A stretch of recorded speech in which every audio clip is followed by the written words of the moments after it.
Most income investors are choosing the wrong fund. JEPI, one of the most popular covered call ETFs from JP Morgan, has got about $44 billion in assets under management. It's got a pretty good yield. It's been around for a very long time, but what if I told you that most investors could be choosing the wrong fund? This video is purely educational content and should not be considered personal finance advice. I'm not a licensed financial advisor and I don't know your financial situation, risk tolerance, or even investment goals. Past performance doesn't guarantee future results, and always do your own research and consider consulting with a qualified financial professional before making any investment. Alright, let's get on to the video. Hey guys, my name is Steve and I run the Frugal Expat website where we try to help people to save more and invest better. And today we're going to be breaking down SPYI versus JEPI and seeing which one is the best for 2026. Now we're going to be looking at the total return, we're going to be looking at the yield, we're going to be looking at some price appreciation, we're even going to be looking at some different strategies and the tax treatments for each one of these. And at the end of the video, I'm going to give you my verdict on which one is probably the best for certain different investors and which one you guys could be making the choice of, and if one of these could be the wrong choice. Let's get down to it. Our first ETF is JEPI, which is the JP Morgan Equity Premium Income ETF.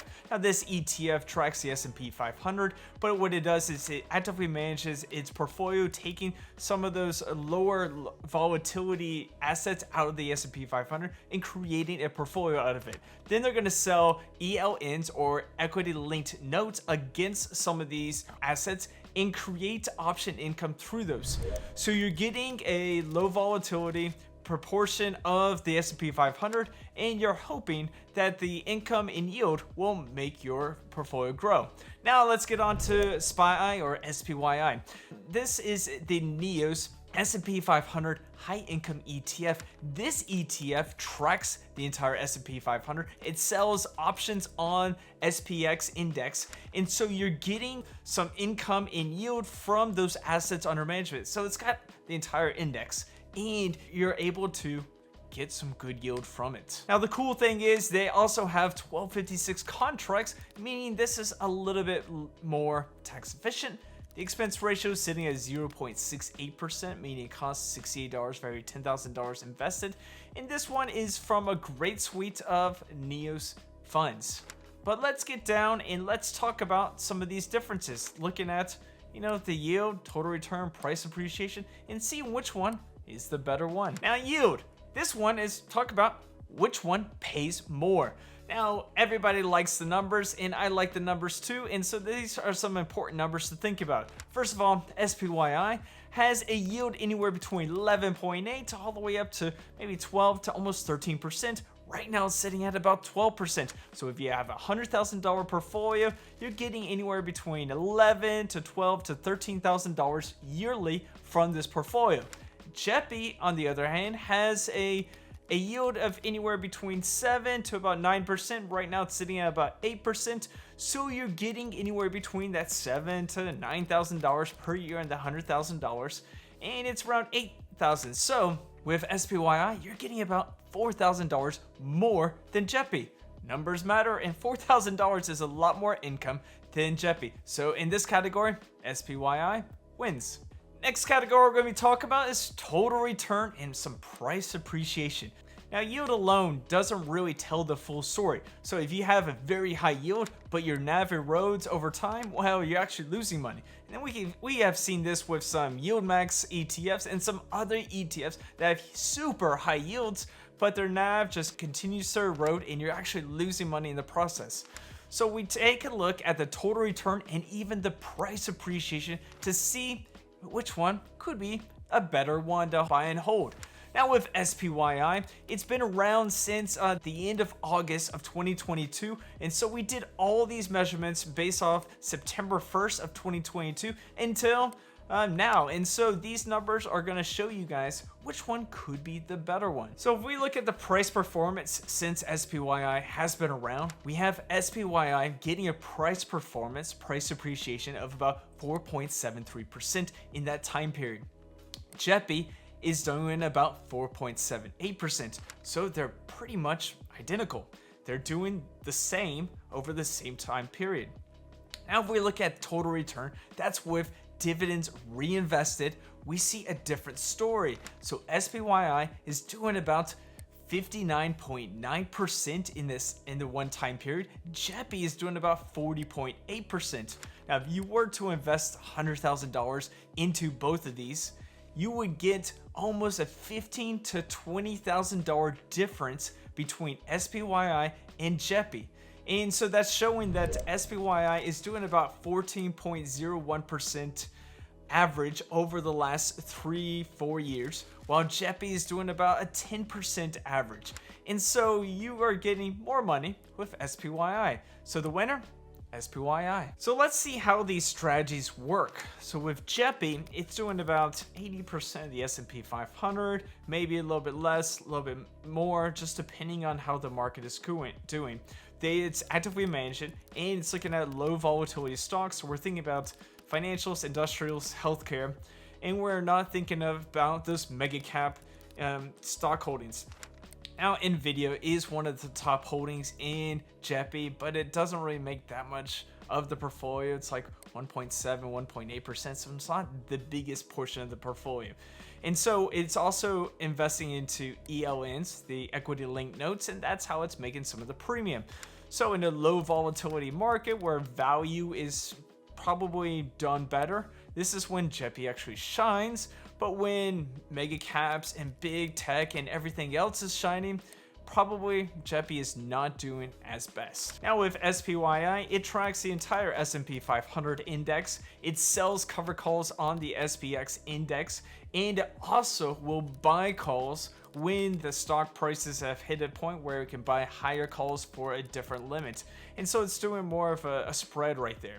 Now, if you saying there's a capped upside, well, if you're buying a call, you're also getting some of that upside as well. And so that's how SPYI is generating some of its income. Now, if there is a massive bull run and the S&P 500 does go really well, SPYI will capture a lot of that momentum.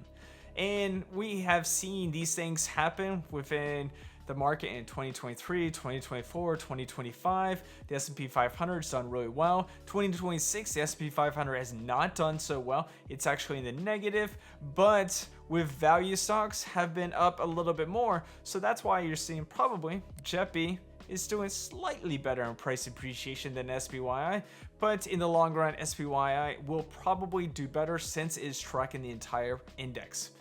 And so if I had to give a better strategy, I would say SPYI has a better strategy just because it tracks the entire index instead of just picking and choosing the low volatility companies. Hey guys, if you like this video, make sure to hit that like button and subscribe. And if you're looking for some great ways to make income, one of my best and favorite ways right now is creating a Walmart WFS store. I created one, and the cool thing was I saw a 41% ROI in February alone. The best thing is I teamed up with a company called Limits Express. Limits Express is our sponsor for today. They are creating Amazon FBA and Walmart WFS stores for other people.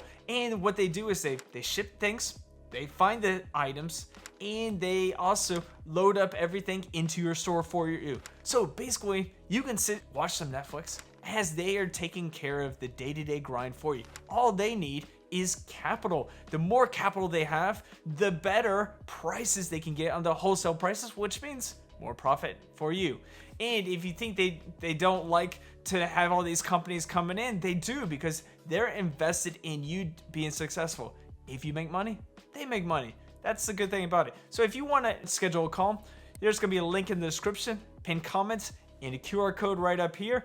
Take a look, get a call with Kyle, one of the co-founders, and start your own extra source of income today. All right, let's get back to the video. Let's talk about one big difference between these two ETFs, and that is taxes. And taxes do matter, unless you have it in a tax advantage account, like a Roth IRA or even IRA.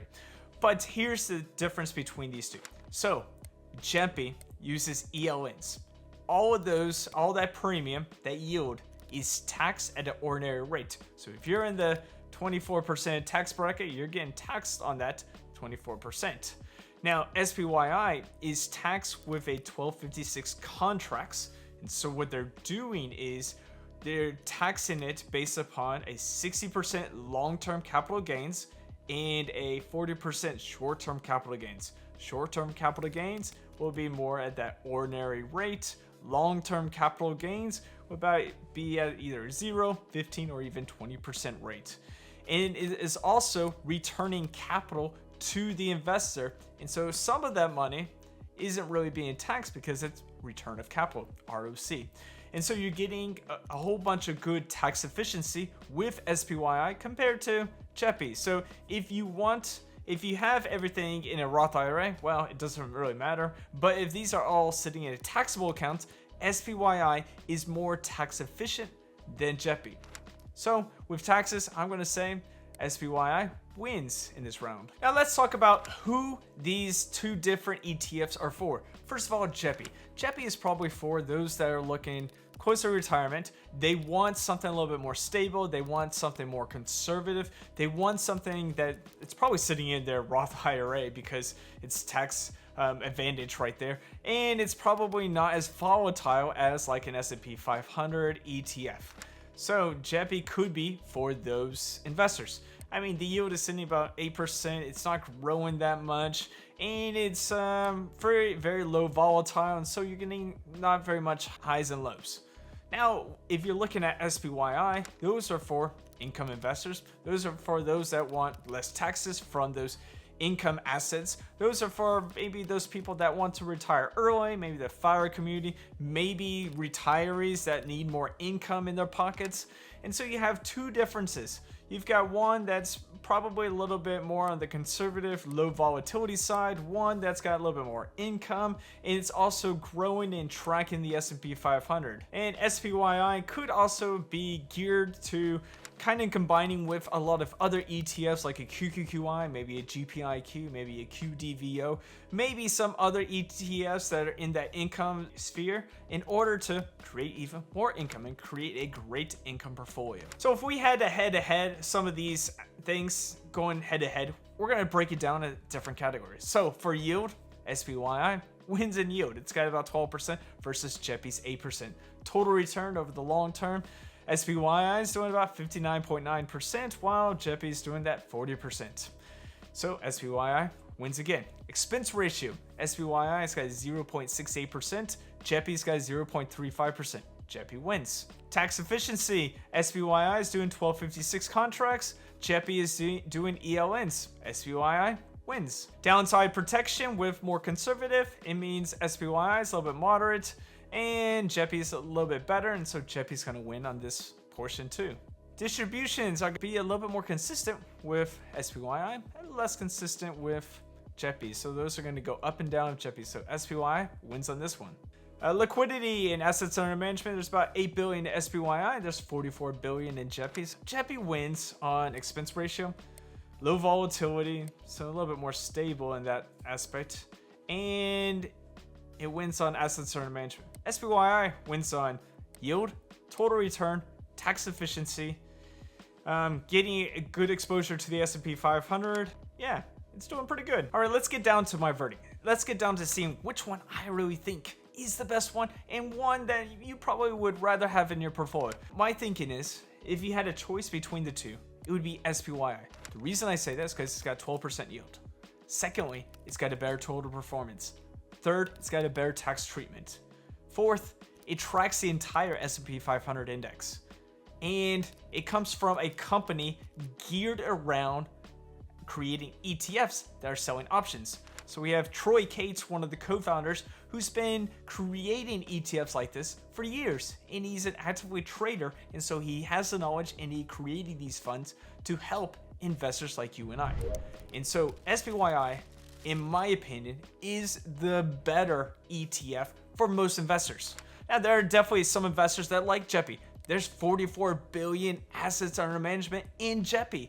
But are these people making a mistake? Well, I think so, but I could be wrong. They may be entirely happy with their product. Now, for me, I think SPYI is the better fit, and if I had it in my portfolio, this is the one I would have the most of, because I think it's, like I said, I mean, yield, total performance, tax efficiency, great company. And if you have to say the expense ratio makes you feel, don't worry, everything else makes up for it. And so if you had a choice, pick SPYI. If you don't, well, that's okay. Let me know in the comments, did I make the right choice? Do you like SPYI or do you like JEPI? Let me know in the comments. We can start a great conversation, even if you are a JEPI fan. And check out this video of some of the best ETFs from NEOS to create a great portfolio.